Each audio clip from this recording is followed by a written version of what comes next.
There's a story which comes from the book Chicken Soup for the Soul. You might have heard it before, and if you did, you're going to hear it again. So, the story is that there's an elderly man back in years and years ago in Northern Virginia, and he's by a shallow river which he has to cross to get home. And he doesn't have a horse to get across, so he's kind of waiting for someone to kind of give him a lift across the river. And he sees 4 horsemen coming towards him, one kind of like after another with a little bit of space between them. And so one goes by, and then the second one, and the third one, he doesn't do anything. He just stands there. The 4th one comes by, and when the 4th one comes by, he says, "Sir, would you give an old man a ride to the other side? There's no passageway by foot." So the man reined in his horse, and the rider replied, "Sure, hop aboard." But you see, the older guy couldn't get up, so the rider got down off him, boosted him up on the horse, got up himself, and not only took him across the river, but he also took him to his cottage, his home, and just a few miles out of the way. But while they're getting close to the man's cottage, the rider gets a little curious.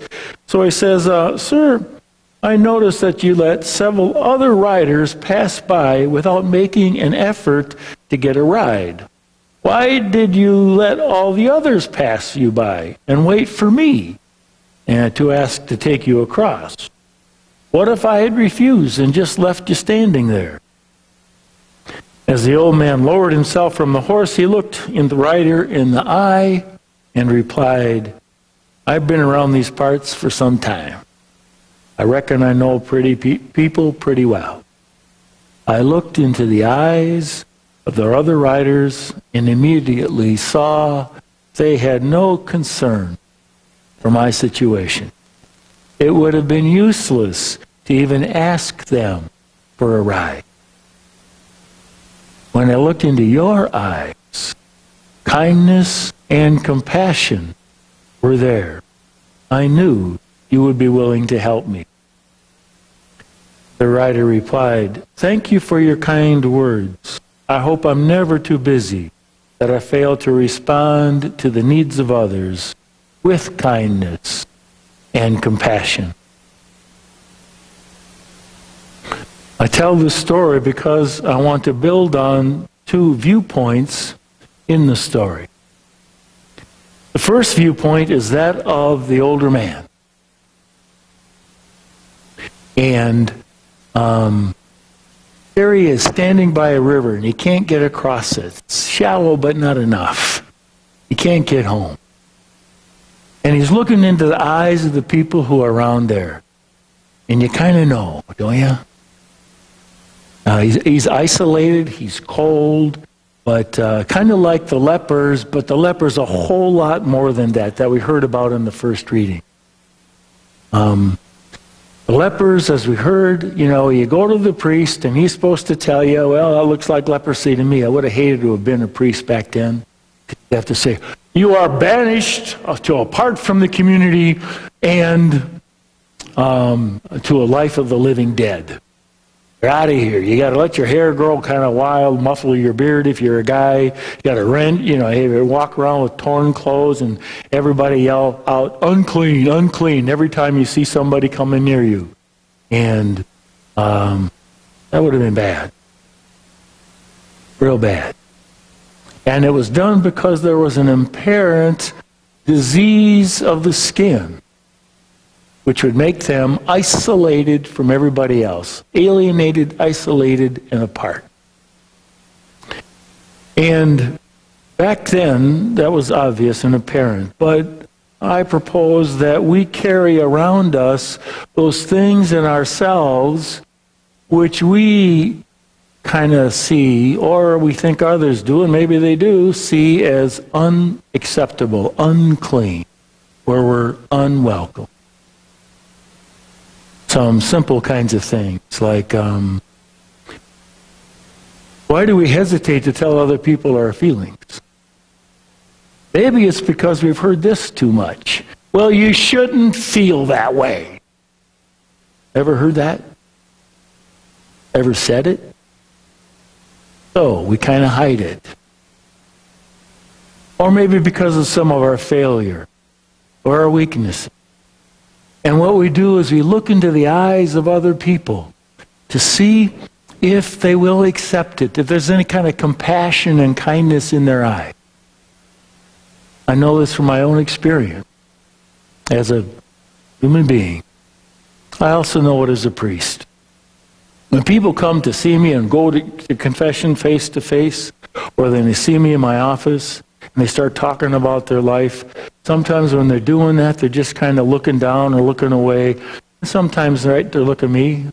But at some point, almost always, they look at me right in the eye to see if I have any compassion and kindness, any acceptance in my eye. We can tell, can't we? Or sometimes, happens a lot more since I've had 2 major surgeries while I've been here. It's not your fault. Okay, I know that. But this didn't happen other places. When I'm talking to somebody who's about ready to go for surgery and they're kind of afraid, when I talk to somebody who just come out of it and they're kind of hurting, or talk to somebody about their, with the drugs and afterwards about how their feelings are just nuts and out of control. So I'm just sitting there and they're talking to me. At some point, usually they're going to look me in the eye and say, "But you know what that's like, don't you?" And I just look at them and I say, "Yes, I do." What we are looking for other people in that viewpoint is somebody, we're asking them, "Well, if you wish, you can heal me. You can bring me from the isolation and the suffering that I experience by your kindness, by your acceptance. If you wish, you can heal me." That's how we are. We look to people for that. The second viewpoint, before I go there, we can always look to Jesus Christ for that. And to go to Him in our prayer and say to Him as the leper did, "If you wish, you can heal me." And His response is the second viewpoint, the viewpoint of the writer. The writer had that kind of look in his eyes, and he helps the man up and he gets him to his house, and that's what Jesus did. He said, "Of course I will it. Be cleansed, be made clean, be healed." Yesterday we celebrated Valentine's Day. But I propose that the kind of love we need in the most in the world isn't romantic love. That'll take care of itself. The kind of love we need most in the world is the kind of love that will reach out to other people and help them, first of all, by accepting them where they are, bringing them out of their isolation, by making a contact, by engaging with them, and being present to them, people to people, heart to heart. Many ways to talk about this. I'll talk about a couple organized ways, like we have a befriender ministry here in the parish. And in that befriender ministry, you could be part of it. You get trained how to go out and to visit with somebody else and be a presence to them so that they're not so isolated in their homes, our own parishioners, because of their sickness or disability, but someone goes to them. You be a presence to them, maybe a once a week, and you bring them the presence of the Eucharist. What a powerful thing. Or there's another thing is, today's the commitment weekend for the Catholic Services Appeal. We could say, I realize that our parish can't do what all the parishes together can in the Archdiocese, like fund Catholic charities or pay for the chaplains who go to the hospitals or the Latino and other kinds of ministries like that. The way we reach out in our Venezuelan mission. And it's like, what's my part? What do I have to give for them? Because I want them to experience more of life, to share what I have too. To take them out of their isolation, out of their suffering, to help them. And of course, we can do it on an everyday basis by the look in our eye. Making sure that what's going on in our heads isn't judgment, isn't disdain, isn't kind of looking down, but to look at one another and to be a presence to them, an accepting presence. I know a college professor who teaches in a Catholic college, and what he does is that he tells the class, he says, on your final test will be a question of what is the name of the custodians, or one of the names of a custodian who works in this building. Notice them. Get to know their name. And that'll be on there, and if you don't, it'll be worth half a grade. So it's going to be on there. He warns them again, and then he puts it on the final test. Did you notice the people around you? The people who keep this place going? We can all do that. We are the ones who need to reach out to other people because they look to us just like we look to others. So I'm going to close by repeating part of that story.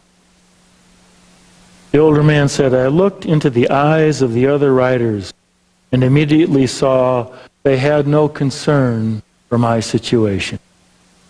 It would have been useless to even ask them for a ride.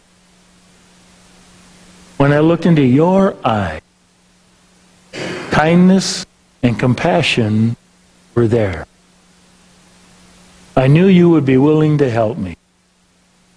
The writer, by the way, was President Thomas Jefferson. He replied, thank you for your kind word. I hope I'm never too busy that I fail to respond to the needs of others with kindness and compassion.